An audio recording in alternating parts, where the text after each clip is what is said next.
Cascade Hoops Talk, Billy D. Well, I got Scott Moore here.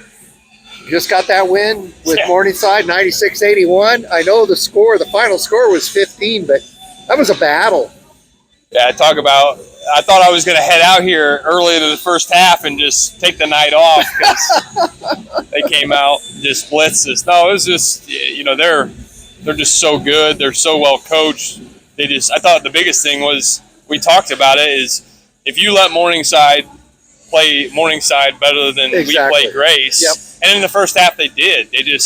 That's what Morningside does, and they put you on your heels, and they caused a lot of problems. And I thought, we responded early in the second half. I thought our intensity picked up, and it did, yeah. I thought we had some, our depth helped a little bit there. We had some really good minutes, guys off the bench tonight, and we're lucky it's a 40-minute game and not a 20-minute game, because this would have been over quickly.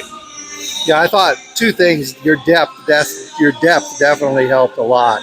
Dan Brocale was hot as a pistol early on, man. He couldn't miss. I think when he had to sit down for a bit, he really cooled off because he didn't do much damage after that. Yeah, in reality, these games are good to play too because, I'm part of the All-American committee, and one, for teams to play other teams like this, it's special. But also now, for me to get a front row seat to see him play, it's look, he's on a short list.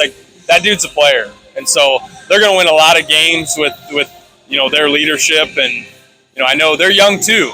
They're going to be a different team come February, we are. Yes, so just a good atmosphere, a good game for us. I'm glad we were able to do this because again, it shows things, win or lose, what you need to get better at. A couple of your guys who were there night in, night out. Ian Roush was he was amazing, wasn't he? And then Gage Sefton was Gage Sefton. Really good. Yeah.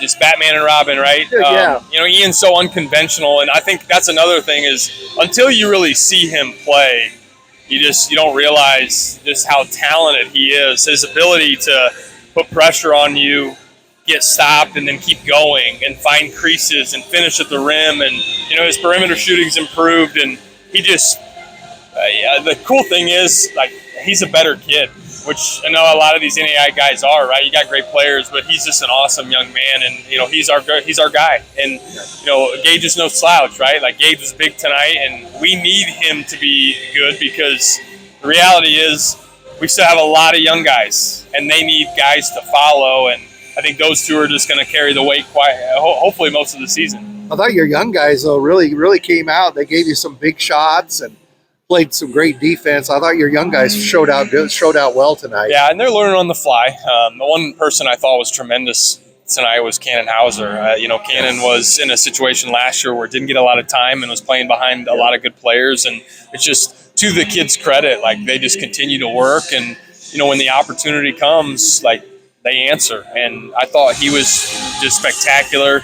Grady hit a couple big shots there for us that we needed him to from the point guard spot and just put pressure on them. And, Gavin Benton just does Gavin Benton stuff. And he's got a knack to score around the rim. And, we got some things we need to fix. But, again, against a team like that as a national tournament team who's going to get better, it's a pretty good win for us. I want to ask you about one guy there. Alex Wilcoxon really impressed me tonight. I've heard how good he was. Yeah. He's a sophomore. Yeah. He was better than I thought he was going to be. I thought he was really good. Yeah, you spend time, you dive into it a little bit. Not really a surprise to us. If you really dive in, he's, Trent's got some guys. And similar to what we do, those guys sit behind good players. And, now Joey Scoff has graduated. And so it's the next guy. And so how they run their program and how they do this is a lot of respect there because it's try to be really similar in how we approach the game. And like I said, I think, tonight we probably got a little lucky and, hopefully I know they're probably going to be itching to play us next year back at their place because it's going to be kind of crazy, I'm sure. How good did it feel when that crowd came to life when you tied this thing at 75? Yeah, it was man, I was trying to take the lead forever, it felt like, but yeah, the crowd's 75. Always, it took a while, but, the crowd's been great. Our students have been great, and just a very blessed to coach at a place like this. It's just a lot of fun. Scott, I want to thank you for inviting me out to cover this.